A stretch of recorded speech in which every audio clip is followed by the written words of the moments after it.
Hi everyone, welcome back to my YouTube channel. അപ്പോൾ നമ്മൾ ഇന്ന് സംസാരിക്കാൻ പോണത് അനീഷ് ഇന്ന് നന്ദികേടായിട്ടൊരു കാര്യം പറഞ്ഞിട്ടുണ്ടായിരുന്നു. അത് നന്ദികേടാണോ അല്ലയോ എന്നാണ് ഞാൻ സംസാരിക്കാൻ പോണത്. എൻ്റെ അഭിപ്രായമാണ് കേട്ടോ പറയുക. ആദ്യം എനിക്ക് എന്ത് തോന്നി, പിന്നീട് എന്ത് തോന്നി, അതൊക്കെ ഞാൻ പറയും. അതേപോലെ ബിന്നി കാണിച്ചത് ശരിയാണോ, ഇതൊക്കെ ആയിരിക്കും നമ്മൾ ചർച്ച ചെയ്യാൻ പോണത്. അപ്പോൾ എന്തുകൊണ്ട് അതിനെക്കുറിച്ചെല്ലാം കൂടി ഈ രണ്ട് പേരെ കുറിച്ചായിരിക്കും നമ്മൾ കംപ്ലീറ്റ് ഇന്ന് സംസാരിക്കാൻ പോണത്. ഇന്നെന്ന് വെച്ച് കഴിഞ്ഞാൽ വൈകുന്നേരത്തെ എൻ്റെ ലാസ്റ്റ് വീഡിയോ കഴിഞ്ഞിട്ട് നടന്ന ഒരു ഒരു സംഭവം ഉണ്ടായിരുന്നു. അപ്പോൾ അതിനെക്കുറിച്ച് നമ്മൾ ഡീറ്റെയിൽ ആയിട്ട് ഈ വീഡിയോയിൽ സംസാരിക്കും. അപ്പോൾ നിങ്ങൾക്ക് ഈ വീഡിയോ ഇഷ്ടപ്പെടുകയാണെങ്കിൽ please do like, share and subscribe. അതേപോലെ നിങ്ങളുടെ അഭിപ്രായങ്ങൾ കമൻറ്റ് ചെയ്യുക. അപ്പോൾ നമുക്ക് നേരെ വീഡിയോയിലോട്ട് പോകാം.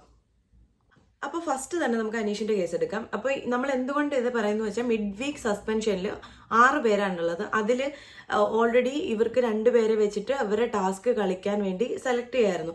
അതായത് ഈ 6 പേർക്ക് ഓരോരുത്തർക്ക് 2 പേര് വെച്ചിട്ട് അങ്ങനെ കളിക്കുമ്പോൾ ഇവരുടെ ടാസ്ക് കളിക്കുന്നവർ എങ്ങനെ കളിക്കുന്നു എന്ന് വിചാരിച്ചിരിക്കും ഇവരുടെ ബിഗ് ബോസ് ഹൗസിൽ നിലനിൽപ്പെന്ന് പറഞ്ഞാൽ. അപ്പോൾ ഇവർ മോശമായിട്ട് കളിച്ച് ഇവർക്ക് ഇത് കുറവാണെങ്കിൽ ഓഫ് കോഴ്സ് അവർക്ക് ടെൻഷൻ ഉണ്ടാവും. ആ ഒരു ടെൻഷന്റെ മുകളിൽ അനീഷും നമ്മുടെ ശാരികയ്ക്കുമായിരുന്നു ഏറ്റവും കൂടുതൽ ടെൻഷൻ ഉണ്ടാകും. കാരണം അവർക്കായിരുന്നു ഏറ്റവും കുറവ് പോയിന്റ്. ആദ്യത്തെ റൗണ്ടിൽ അനീഷിനായിരുന്നു കുറവെന്നുണ്ടെങ്കിൽ രണ്ടാമത്തതിൽ ശാരികയ്ക്കായിരുന്നു. ഇവർ ഏറ്റവും 6th 5th പൊസിഷനിലായിരുന്നു ഉണ്ടായിരുന്നത്. അപ്പം ഈ അനീഷിന്റെ കാര്യം ഫസ്റ്റ് എടുക്കാം. അനീഷിന്റെ കാര്യം എടുക്കുകയാണെന്നുണ്ടെങ്കിൽ ഫസ്റ്റ് ടാസ്ക് എന്ന് പറഞ്ഞാൽ മറ്റേ മഡിൽ ഇറങ്ങി എന്നുള്ള ടാസ്ക് ആയിരുന്നു. അതിൽ കുറച്ച് ഭാഗ്യവും കൂടി വേണം. അപ്പോൾ ഇവർക്ക് ഒരുപാട് കീ എടുക്കേണ്ടതിൽ അവർക്ക് വേണ്ടി അനീഷിന് വേണ്ടി കളിച്ചത് ശരത്തും മനു ആയിരുന്നു. അപ്പോൾ ഈ കീ എടുക്കേണ്ട സമയത്ത് കുറേ ലാഗ് വന്നു, ഏത് കീയാണെന്നറിയാതെ എന്നുള്ള ലാഗ് വന്നു. അത് കഴിഞ്ഞിട്ട് അനു എന്ത് ചെയ്തു, അനു മറ്റേ മഡിലേക്ക് കീ എടുത്ത് അത് തുറന്നതിന് ശേഷം നേരിട്ട് അങ്ങ് ഇറങ്ങുക ചെയ്ത്. പക്ഷേ സേഫ്റ്റിയിൽ ഇടേണ്ട പാഡോ കാര്യങ്ങളോ ഒന്നും ഇടാതെ ഇറങ്ങി. അപ്പോൾ അനീഷ് ദേഷ്യപ്പെട്ട് അനുവിനെ കൊണ്ട് വീണ്ടും ഇടിപ്പിച്ചിട്ടാണ് ഇറങ്ങിയത്. അപ്പോൾ അത് അനീഷിന് മനസ്സിലുണ്ടെങ്കിൽ പോലും അനീഷ് കംപ്ലീറ്റ് പുള്ളിയുടെ ഇതിൽ അവരെ ഇത് ചെയ്യുക ചെയ്ത്, മോട്ടിവേറ്റ് ചെയ്ത, കുഴപ്പമില്ല സാരമില്ല പോയിന്റ് പറഞ്ഞ്. അതെനിക്ക് വളരെ ഇഷ്ടപ്പെട്ടു എന്ന് ഞാൻ കഴിഞ്ഞ വീഡിയോയിലും പറഞ്ഞിട്ടുണ്ടായിരുന്നു. പക്ഷെ എന്നിരുന്നാൽ പോലും മീൻസ് അവരുടെ മാർക്ക് പോയിന്റ് കുറയുമ്പോൾ ആർക്കും ഉണ്ടാകുന്ന ഒരു വിഷമം ഉണ്ടായി. ആദ്യം എനിക്കും തോന്നി അനീഷ് എന്തിനാണ് ഇങ്ങനെ നന്ദിയില്ലാത്ത പോലെ പറഞ്ഞത്. പക്ഷെ അനീഷ് അതിനൊരു ഇത് പറഞ്ഞു. എപ്പോഴാണ് അനീഷ് നന്ദിയില്ലാത്ത പറഞ്ഞതെന്ന് ഞാൻ പറയാം. അതായത് അപ്പൊ ഇങ്ങനൊരു സിറ്റുവേഷൻ കിടപ്പുണ്ട്. അതിനുശേഷം ഇന്ന് ഉച്ച കഴിഞ്ഞ് ടാസ്ക് എല്ലാം കഴിഞ്ഞിട്ട് ബിഗ് ബോസ് വിളിച്ചു എല്ലാവരെയും. എന്നിട്ട് ബിഗ് ബോസ് ചോദിച്ചു, ഈ മിഡ് വീക്ക് എവിക്ഷനിൽ നിൽക്കുന്നവർക്ക് അവരുടെ ടാസ്ക് കളിക്കുന്ന അവരുടെ ആൾക്കാരിൽ അവർ സംതൃപ്തരാണോ? ഞാൻ ഇങ്ങനെ പല പരാതികളും കേട്ടു, അതിൽ എന്താണ് പറയാനുള്ളതെന്ന് ചോദിച്ചിട്ട് ഫസ്റ്റ് വിളിക്കുന്നത് ശാരികയായിരുന്നു. അപ്പൊ ശാരിക വന്നിട്ട് പറഞ്ഞു ആദില നൂറയാണ് ശാരികയുടെ ഇതായിട്ട് കളിച്ചത്. പിന്നെ വന്നത് ആദില നൂറയുടെ കാര്യത്തിൽ കുഴപ്പമില്ലായിരുന്നു, പക്ഷെ ബിന്നിയുടെ കാര്യത്തിൽ പുള്ളിക്കാരിക്ക് ഇതുണ്ടായിരുന്നു. അത് പുള്ളിക്കാരി ഓൾറെഡി ഇന്ന് രാവിലെ എങ്ങാണ്ട് ബിന്നിയോട് പറയുകയും ചെയ്തു. ഒട്ടും സാറ്റിസ്ഫൈഡ് അല്ല എന്നുള്ള രീതിയിൽ ബിന്നിയോട് ഓൾറെഡി പറഞ്ഞിട്ടുണ്ടായിരുന്നു. അപ്പം എന്താ സംഭവിച്ചതെന്ന് വെച്ച് കഴിഞ്ഞാൽ അത് ഓപ്പൺ ആയിട്ട് പറഞ്ഞു. അപ്പോൾ ഈ ബിന്നിയുടെ കാര്യത്തിലെന്ന് പറഞ്ഞു കഴിഞ്ഞാൽ അത് ഞാൻ ഇപ്പോൾ പറയാം. ബിന്നി സെൽഫിഷ് ആയിട്ട് അവിടെ ബിഹേവ് ചെയ്തു. അത് കംപ്ലീറ്റ്ലി അത് എഴുതി വെച്ചിട്ടുണ്ട് ബിന്നി സെൽഫിഷ് ആയിരുന്നു എന്ന്.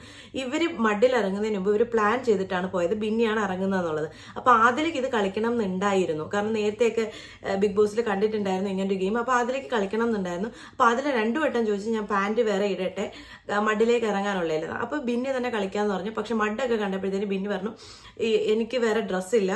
ലാസ്റ്റ് മിനിറ്റിൽ പറഞ്ഞിട്ട് എന്ത് ചെയ്തു, അതിലെ അപ്പോൾ ഷോർട്സ് ആയിട്ടിരുന്നത്. അപ്പോൾ ഈ മഡിലേക്ക് ഇറങ്ങുമ്പോഴത്തേക്കിന് മറ്റേ നല്ലപോലെ മുറിയും കാര്യങ്ങളൊക്കെ ചെയ്യും. എന്നിട്ടും അതിലെ ഇറങ്ങി കളിച്ചു. അതൊരു പോരായ്മയായിട്ട് ആ ഗ്രൂപ്പിന് തന്നെ തോന്നി തുടങ്ങി. അതായത് ശാരികയ്ക്കും തോന്നി ഇവരെ ഇപ്പം ബിന്നിക്ക് വേണ്ടി ആ ഗെയിം കളിക്കണ്ടെങ്കിൽ ബിന്നി അങ്ങനെ ഒരു തീരുമാനം എടുക്കുമോ?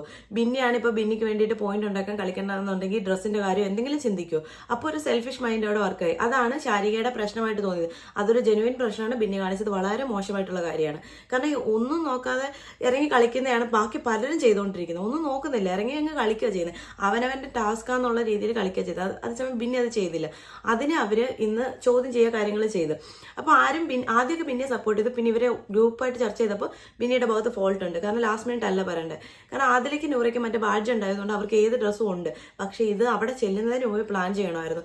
അവസാന നിമിഷം പ്ലാനിങ് മാറ്റി ആദിലാണെങ്കിൽ ഷോർട്ട്സ് ഇട്ടുകൊണ്ട് ഇറങ്ങേണ്ട വന്നു. അതിൽ കൈയും കാലുമൊക്കെ മുറിഞ്ഞു. അതൊരു വല്ലാത്തൊരു മോശം പരിപാടിയായിരുന്നു ബിന്നി കാണിച്ചത്. ബിന്നി ഭയങ്കര സെൽഫിഷ് ആയിട്ടാണ് എനിക്ക് ഫീൽ ചെയ്തത്. ചില സമയത്തൊക്കെ ബിന്നി ആണെങ്കിൽ ഭയങ്കരമായിട്ട് ഒറ്റയ്ക്ക് ഇരുന്നിട്ട് ഇങ്ങനെ ഒരു പ്ലേ നടത്തുന്ന പോലെ എനിക്ക് ഫീൽ ചെയ്യാറുണ്ട്. ഞാൻ ഇതേവരെ എൻ്റെ വീഡിയോസിലൊന്നും ബിന്നിയെ കുറിച്ച് പറഞ്ഞിട്ടുണ്ടായിരുന്നില്ല. അങ്ങനെ ഇങ്ങനെയൊന്നും ചില കാര്യങ്ങൾ പറയുമ്പോൾ ചിലത് നല്ലതാണ്, ചിലതാണെങ്കിൽ മോശമാണെന്ന് തന്നെ പറയും. അങ്ങനെ ഒരു കാര്യമാണിത്. വളരെ മോശമായിപ്പോയി ബിന്നിയുടെ കാര്യത്തിൽ. ഇനി നമുക്ക് കം ടു അനീഷ്. അനീഷിന്റെ കേസ് പറയുകയാണെന്നുണ്ടെങ്കിൽ അനീഷിന് ഇത് അവർ പറഞ്ഞപ്പോഴത്തേക്കിന് അനീഷ് എന്ത് ചെയ്തു നിന്ന് പറഞ്ഞു. അനീഷ് പറഞ്ഞു ഞാൻ ഇതേവരെ ഇങ്ങനൊരു പോയിന്റ് കുറഞ്ഞിട്ടോ അല്ലെങ്കിൽ ഇത് ഇങ്ങനൊരു മനസ്സിൽ കിടന്നിട്ടോ ഞാൻ ബിഗ് ബോസിനോട് ഇത് പറയാൻ നിന്നില്ല, അവരെ മോട്ടിവേറ്റ് ചെയ്തു. അപ്പോൾ അനീഷിനെ എല്ലാവരും കുറ്റം പറഞ്ഞു. കാരണം ശരത്തും നമ്മുടെ അനുവും കൂടി കഴിവിന്റെ പരമാവധി എഫേർട്ട് ഇട്ടിട്ടുണ്ട്, ഇല്ല എന്ന് പറയുന്നില്ല. പക്ഷെ ഞാനും അപ്പോൾ ആലോചിച്ചു അവർ ഭയങ്കരമായിട്ട് എഫേർട്ട് ഇട്ടിട്ടുണ്ട്, അത് നല്ല കാര്യമല്ലേ എന്നുള്ള രീതിയിൽ എനിക്കും തോന്നി എന്തിന് അനീഷ് അങ്ങനെ പറഞ്ഞു എന്ന്. പക്ഷെ അനീഷ് അത് കഴിഞ്ഞിട്ടൊരു എക്സ്പ്ലനേഷൻ കൊടുക്കുന്നുണ്ട്. ഇക്കാര്യത്തിൽ അനീഷ് ഒരു തീരുമാനം പറഞ്ഞില്ല എന്നുണ്ടെങ്കിൽ അത് അനീഷിന്റെ നിലനിൽപ്പിനെ ബാധിക്കുന്നത്. അനീഷ് അല്ലാതെ വേറെ ആരാണ് അനീഷിന് വേണ്ടി സംസാരിക്കാനുള്ളത്? ഇപ്പോൾ ഓൾറെഡി എന്താ പറയുക 5th പൊസിഷനിലാണ് കിടക്കുന്നത്. അവസാനം വരുന്ന 2 പേര് എന്തായാലും പുറത്തു പോകണം. അപ്പോൾ ഇവരുടെ ഗെയിം ഇനിയും ഇങ്ങനെയൊക്കെ ആണെന്നുണ്ടെങ്കിൽ അനീഷിന് പേടിയുണ്ടെന്ന് തോന്നുന്നു. അതുകൊണ്ട് അനീഷ് ചോദിക്കുന്നുണ്ട് എനിക്ക് ഒറ്റയ്ക്ക് കളിക്കാൻ പറ്റുമോ ബിഗ് ബോസ്, ഇതിനൊരു ഇത് വേണമെന്ന്. അത് ജെന്യുവൻ ആയിട്ടുള്ള ഒരു ക്വസ്റ്റ്യൻ ആണെന്ന് പിന്നീട് എനിക്ക് തോന്നി. കാരണം ഇയാൾ സപ്പോർട്ട് ചെയ്യുമ്പോഴും ഇടയ്ക്ക് പറയുന്നുണ്ട് കറക്റ്റായിട്ട് ഗെയിമിൻ്റെ ഇത് വായിച്ചതിന് ശേഷം മാത്രം ഇറങ്ങുക, അതിൽ നിങ്ങൾ എഫേർട്ട് ഇട്ടിട്ട് കിട്ടിയില്ല എന്നുണ്ടെങ്കിൽ ഓക്കെ. ആ ഒരു പോയിന്റ് കറക്റ്റാണ് കേട്ടോ. അനീഷ് എന്ന് പറഞ്ഞപ്പോൾ ഞാൻ വീണ്ടും അത് റിയലൈസ് ചെയ്തു. അതായത് അനു വന്നെങ്കിൽ അത് ഇടാതെ ഇറങ്ങി. അതിനുശേഷം അനുവിൻ്റെ അടുത്ത് ഇത് പറയുമ്പോൾ അതിലെന്ന് പറയാൻ പറഞ്ഞു ഇത് ശരിയാണ് എന്ന് പറയുമ്പോഴത്തേക്കിന് അനുവിൻ്റെ അടുത്ത് ഇത് പറയുമ്പോഴത്തേനും അനു പറയുന്ന ഒരു കാര്യമുണ്ട്, അതിപ്പോൾ ഇട്ടാലും എന്തോ അവനെ അകത്ത് ഇറങ്ങിയിട്ട് അതൊക്കെ പോയില്ല, അതിനൊന്നും വലിയ കാര്യമില്ലെന്ന്. പിന്നെ വലിയ കാര്യമില്ലെങ്കിൽ എന്തിനാണ് പിന്നെ ഈ വക റൂൾസ് ഒക്കെ ബിഗ് ബോസ് വെക്കുന്നത്? അപ്പോൾ അത് പാലിച്ച് ഇറങ്ങിയാലല്ലേ ഉള്ളൂ, അത് ഇടാതെ ഇറങ്ങിയിട്ട് ആ കോയിൻ കിട്ടിയിട്ട് ഒരു കാര്യമില്ല. അപ്പോൾ അത് മോശമായിപ്പോയി അങ്ങനെ പറഞ്ഞത്. പക്ഷെ അവർ ഹാർഡ് വർക്ക് ചെയ്തില്ല എന്ന് അനീഷ് പറഞ്ഞിട്ടില്ല.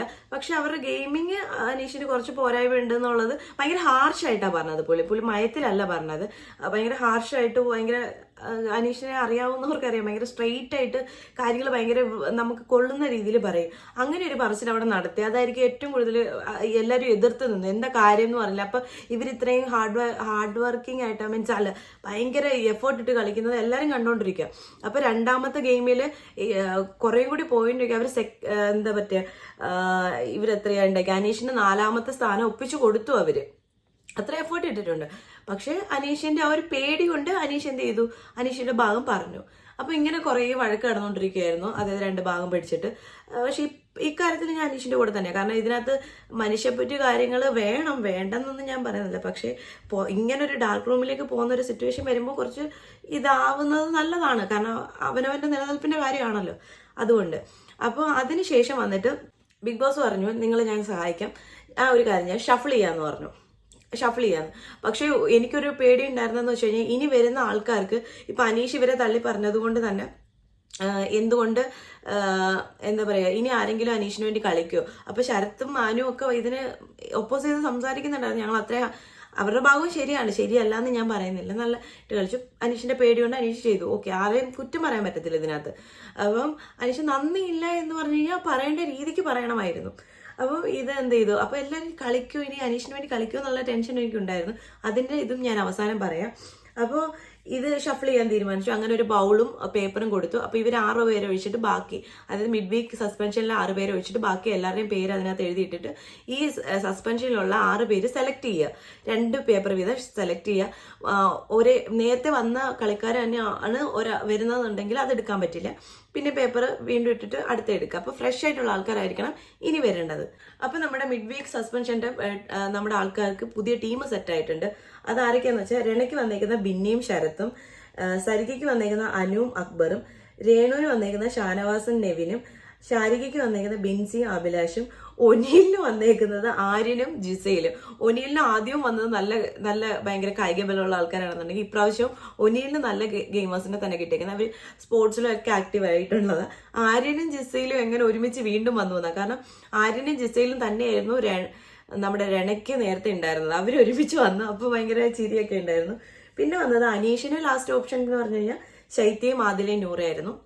അപ്പൊ ശൈത്യ ആദില നൂറ ഇവർ വന്നപ്പോൾ തന്നെ ആദില നൂറ ശൈത്യയോട് കാര്യങ്ങൾ പറഞ്ഞു കൊടുത്തു. എന്തുകൊണ്ടാണ് എനിക്ക് പേടി തട്ടിയത്, നിങ്ങൾ ആരും സംസാരിക്കില്ല. അപ്പൊ അവർക്ക് കാര്യങ്ങൾ മനസ്സിലായി എന്തുകൊണ്ട് പുള്ളി പറഞ്ഞു എന്നുള്ളത്.